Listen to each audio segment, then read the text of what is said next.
गुज़श्ता बरस जो आपने हमारी वीडियो यूट्यूब पे अपने चैनल पे अपलोड की थी, उसका माशाल्लाह बड़ा अच्छा बेनिफिट हमें मिला। अहबाब ने राब्ता किया और हाथों हाथ हम 4 से 5 दिन के अंदर जो है ना बिल्कुल फ़ारिग होके बैठ गए थे। तो इस दफ़ा भी जो अहबाब हैं वो जल्द अज़ जल्द राब्ता फ़रमा लें, ताकि ये उनके हिस्से में ये कुर्बानी और ये सिलसिला उनके मुक़द्दर में हो जाए। बिस्मिल्लाहिर्रहमानिर्रहीम। अस्सलामुअलैकुम तमाम दोस्त अहबाब को विलेज गाइड में खुशामदीद। आज हम चविंडा फार्म ज़िला सियालकोट में मौजूद हैं। आज के हमारे मेहमान यामीन मदनी साहब की ज़बरदस्त बातें आपको सुनाने जा रहे हैं। नए आने वाले दोस्तों से बस आज जाना सी गुजारिश है कि हमारा चैनल सब्सक्राइब करें, वीडियो को लाइक और शेयर ज़रूर किया करें। तो चलिए जी शुरू करते हैं। जी जमीन भाई, नाजरीन को तारुफ़ करवाइए, अपने इलाके का तारुफ़ करवाइए। जी, अस्सलाम वालेकुम वरहमतुल्लाहि वबरकातुहू व मग़फ़िरतुहू। उम्मीद है कि सभी अहबाब खैर-ओ-फ़ियत से होंगे। मैं आपके भी चैनल का आपका भी शुक्रिया अदा करता हूँ। हम इस वक्त चविंडा फार्म पे खड़े हैं। चविंडा शहीदों की बस्ती है, जहाँ पर सन 65 का मार्का दुश्मन भारत से लगा था। ये तहसील पसरूर में, डिस्ट्रिक्ट सियालकोट में एक मशहूर कस्बे का बस्ती का नाम है चविंडा। हम वहाँ पे खड़े हैं जी। माशाल्लाह। अच्छा यमीन भाई, हमने आमतौर पे देखा है कि चविंडा फार्म पे जी गोट्स और दुम्बे कसरत से दस्तयाब होते हैं, लेकिन आज आपके पास थोड़े कम दुम्बे नज़र आ रहे हैं। इसकी क्या वजह है? एक्चुअली आप ज़रा लेट तशरीफ़ लाए हैं हमारे फार्म पे। जिस तरह आपको पता है कि अहबाब जल्द अज़ जल्द कुछ होते हैं कि वो कोशिश करते हैं कि कुर्बानी का जानवर लें और फिर उनकी खिदमत करें। तो हमारे पास जो हर साल की तरह हम ख़रीदारी करते हैं या मंगवाते हैं हम मुख्तलिफ़ जगहों से, तो हमारे पास जो अहबाब तशरीफ़ लाते हैं हम उनको फ़ौरी जो है ना सेल कर देते हैं। इसलिए आज आपको हमारे पास जो माल है ना वो कम नज़र आ रहा है जी। ठीक है। तो अगर ज़मीन भाई, जैसे कि शौकीन लोग जो आपसे बड़ा अच्छा सौदा लोगों को मिलता है वो आपसे लेना चाहते हैं, जी, जी। तो ये तो थोड़े से दुम्बे हैं, तो अगर कोई आपसे ख़रीदना चाहे तो क्या आप उसकी सप्लाई को यकीनी बनाएंगे या जी, फिर बाद में यकीनी छोड़ अल्लाह के फ़ज़ल से, अल्लाह की रहमत से हम यकीनी बनाएँगे। अगर बंदा कहीं मजबूर ना हो जाए, जहाँ से हम मंगवाते हैं उनके पास भी अगर ना हो सके तो फिर तो हम पैदा नहीं कर पाएँगे फ़ौरी, चूँकि ये एक दीन का, शरीयत का मसला है। तो इंशाअल्लाह ताला हम भरपूर कोशिश करेंगे, जो अहबाब हमसे राब्ता करेंगे हम इंशाअल्लाह ताला उनको सस्ते दामों कोशिश करेंगे कि ताकि वो कुर्बानी के इस फ़रीज़े में जो है ना वो शामिल हो सकें और अपना फ़रीज़ा अदा कर सकें जी। ज़बरदस्त है। जमीन भाई, इस बार आपने अपने दुम्बे का एवरेज रेट क्या मुकर्रर किया हुआ है, यानी औसत कितना ले रहे हैं आपका, जो दरमियाना रेट आप बताइएगा। ये बिल्कुल दरमियाना रेट है। आप विज़िट कीजिए मुख्तलिफ़ मंडी पे या मुख्तलिफ़ फार्म्स हाउस पे जाइएगा। तो इस वक्त हमने ना ये 30 से 32 हज़ार के ना सिलसिले को अपने अहबाब के लिए रखा है, ताकि जो दरमियाने, वैसे ये इतने कमज़ोर भी नहीं है माशाल्लाह, अच्छे भले हैं। आप नाजरीन को दिखाएं, ये बड़े अच्छे भले माशाल्लाह ताला हमारे पास ये जो माल है, तो इसकी कैफियत बिल्कुल अच्छी है, गोश्त अच्छा। भी और वैसे भी ये सेहत और तंदुरुस्ती के साथ आपको दिखाई दे रहे हैं। तो 30 से 32 हज़ार के दरमियान हम जो है ना अल्हम्दुलिल्लाह ताला, तो अगर कोई हमसे ज़्यादा रेट करेगा या कुछ होते हैं बार्गेनिंग करने वाले अहबाब, तो हम फिर उनसे बात भी कर सकते हैं। ठीक है। तो अगर कोई हमसे प्यार में कोई मतलब है ऐसे बात करता है कि चूँकि हमने कुर्बानी देनी है, हमने बहुत सारे ऐसे लोग देखे हैं कि जो कुर्बानी का जानवर जब उनकी आँखों को जचता है, अच्छा लगता है, तो फिर वो पैसों को नहीं देखते, इसकी कोई वक़्त नहीं समझते, फिर वो पैसे देते हैं और वो माल लेके चले जाते हैं ज़बरदस्त है। जी। अच्छा जमीन भाई, ये जो 30-32 हज़ार में एवरेज दुम्बा आप सेल कर रहे हैं, जी, इसका इस वक्त लाइव वेट कितना होगा और अंदाज़न इसमें से गोश्त कितना निकल आएगा? मैं एग्जैक्टली तो नहीं, उसमें कोई थोड़ी सी कमी बेशी हो सकती है, 20 की एवरेज में है। तो यमीन भाई, इस बार आपके पास कौन कौन सी नस्ल के दुम्बे अवेलेबल हैं? आपके सामने है कजला एक ही है, ये देसी, और तो एक मुंद्रा है, और उसके अलावा ये कजला प्लस देसी जो है ना, ये हैं इस वक्त हमारे पास ये हैं सही। जी। अच्छा जमीन भाई, ये बतलाइए जी, कि आप गोट फार्मिंग भी करते हैं जी, और दुम्बा फार्मिंग भी करते हैं, जी। तो फ़ायदेमंद किसको ज़्यादा देखते हैं, कौन सी ज़्यादा बेहतर है? हम इस जानवर को आजिज़ जानवर समझते हैं, और इनसे हमें बहुत कुछ सीखने को मिला कि इसने सार बस झुकाया होता है। तो हमें यही पैगाम देते हैं जब हम इनको चराते हैं कि भाई सर झुका के चलो, जो है ना सर उठा के ना चलो, एक दिन हमने इसी ज़मीन के नीचे जाना है।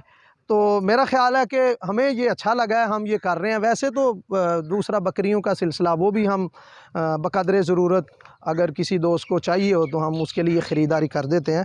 तो ये हमें अच्छा लगा है। वैसे चूँकि ये हर चीज़ खा जाता है, आप किसी भी खेत में इनको ले जाएं तो ये मतलब है कि नखरीला जानवर नहीं है। ठीक है। अगर हम दूसरी बकरी के मतलब है जानवर को लेते हैं, बकरे को लेते हैं, उसमें राजनपुरी हो या कोई और हो जो है, तो वो बड़ा नखरा करता है। तो ये नखरा नहीं करता, इसने बस सर नीचे झुकाए जो है ना खाए जाना है, इसने अपना पेट भरना है। अच्छा, तो जी जमीन भाई आप ये बताइए कि क्या आपका फार्म नफ़ा बख्श है इस वक्त, या ज़ीरो पे है, या नुकसान में है? जी, हमारा फार्म अल्लाह के फ़ज़ल से, अल्लाह की रहमत से, मैंने गुज़श्ता भी अपनी एक वीडियो में अर्ज़ किया था कि जब भी कोई शख्स कारोबार करता है तो उसके ज़हन में ना नफ़ा ज़रूर होता है कि मैंने नफ़ा कमाना है। तो हमारे ज़हन में ये बात है कि अल्लाह करीम ने हमें ये नेमत, ये सरमाया, ये चीज़ अता फ़रमाई है। तो अगर ये वापस चली भी जाएगी तो इन्ना लिल्लाहि व इन्ना इलैहि राजिऊन, हमें कोई परेशानी नहीं है।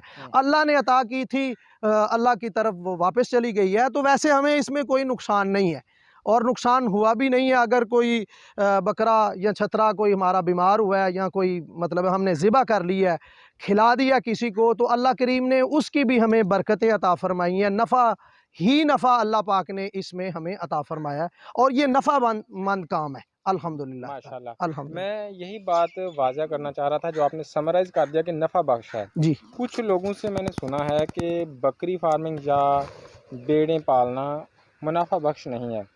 कौन से असूल आपने कार फरमा कर रखे हैं जिनकी बदौलत आप समझते हैं कि अल्लाह पाक ने बरकत रखी हुई है?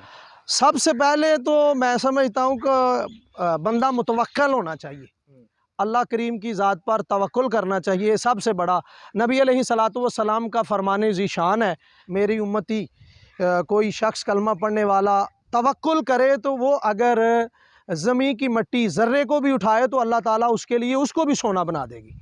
तो अगर वो मट्टी सोना बन सकती है, वो माल बन सकता है, वो सरमाया बन सकता है, तो ये तो एक सामने नज़र आने वाली चीज़ है। हमारे ज़हन में सबसे बड़ा असूल यही है कि बंदा मुतवक्कल होकर, तवक्कुल अल्लाह पे करके तो ये कारोबार शुरू कर दे, अल्लाह करीम इसमें बरकत अता करेगा। वो इसीलिए तो किसी ने कहा है कि पंजाबी विच क्या जी, रिज़्क नहीं पल्ले बन दे पंछी ते दरवेश, रिज़्क नहीं पल्ले बन दे पंछी ते दरवेश, जिन्ना दा तकवा रब ते उन्हां लई रिज़्क हमेश। जी। अच्छा, लास्ट टाइम आपने हमें एक सहाबी रज़ी अल्लाह ताला अन्हो की एक वाक़या सुनाया था जिनके असूल आप मलहूज़ हाँ, मैं दोबारा नाज़रीन को सुनाता हूँ कि नबी अलैहिस्सलातु वस्सलाम जब वो मदीना शरीफ में तशरीफ़ लाए तो आप सल्लल्लाहु अलैहि वसल्लम ने इरशाद फरमाया कि कौन है कि ये मेरा जानिसार, मेरा कलमा पढ़ने वाला मदीना शरीफ में आया, तो इसका ना कोई कारोबार है, ना बीवी है, ना मकान है। 3 सहाबी खड़े हुए, एक ने दुकान का, मकान का और शादी का एहतमाम का ऐलान कर दिया। तो नबी अलैहिस्सलातु वस्सलाम की बारगाह में वो सहाबी खड़े हुए और अर्ज़ किया, या रसूलुल्लाह सल्लल्लाहु अलैहि वसल्लम, मुझे ना दुकान चाहिए, ना मकान चाहिए, ना बीवी चाहिए, मुझे बस बाज़ार का रास्ता बता दीजिए। आप सल्लल्लाहु अलैहि वसल्लम ने फरमाया कि सहाबा इसको ले चलो बाज़ार में। तो सहाबा ने उसको, उस सहाबी रसूल रज़ियल्लाहु अन्हु को बाज़ार का रास्ता दिखाया। तो उनकी ये आदत करीमाना थी कि आप कोई चीज़ ख़रीदते थे, कम नफ़े के बदले आप उसको बेच दिया करते थे। तो हम भी उसी उसूल को जो है अपनाए हुए हैं। हमारे पास अगर कोई शख्स लेने आ जाता है, कुर्बानी का शौक़ रखता है, उसके दिल में दर्द है कि मैंने कुर्बानी करनी है, तो हम बिल्कुल मामूली के नफ़े के बदले भी हम अल्हम्दुलिल्लाह ताला उसको जो है ना बकरा, उसके छतरा उसके हवाले कर देते हैं उस नज़रिए के तहत, और उसमें हमें अल्हम्दुलिल्लाह बरकत ही बरकत है, कोई कमी नहीं है। माशाल्लाह। लास्ट टाइम आपका जो एक्सपीरियंस रहा था, जो कस्टमर आ रहे थे उनका और अपना एक्सपीरियंस थोड़ा सा शेयर करते हैं ताकि नए नाज़रीन को भी पता चल जाए। गुज़श्ता बरस जो आपने हमारी वीडियो यूट्यूब पे अपने चैनल पे अपलोड की थी, उसका माशाल्लाह बड़ा अच्छा बेनिफिट हमें मिला। अहबाब ने राब्ता किया और हाथों हाथ हम 4 से 5 दिन के अंदर जो है ना बिल्कुल फारिग होके बैठ गए थे। कुछ अहबाब जो है ना पैसे लेकर हमारे गोट फार्म पे तशरीफ़ ले आते थे और माल नहीं होता था, तो इस दफ़ा भी जो अहबाब हैं वो जल्द अज जल्द रब्ता फरमा लें, ताकि ये उनके हिस्से में ये कुर्बानी और ये सिलसिला उनके मुकद्दर में हो जाए। इस दफ़ा भी बहुत सारे नाज़रीन आपसे रब्ता करने के लिए बेताब हैं, जी तो अपना नंबर बता दीजिए। जी, बहुत शुक्रिया जी। मैं अपने अहबाब के लिए हमा वक्त हाजिर हूँ। मेरा नंबर है 0301 30 71 257। इसी नंबर पे मेरा व्हाट्सएप है, तो इंशाअल्लाह ताला आप अहबाब से रब्ता रहेगा। बहुत शुक्रिया, बारक।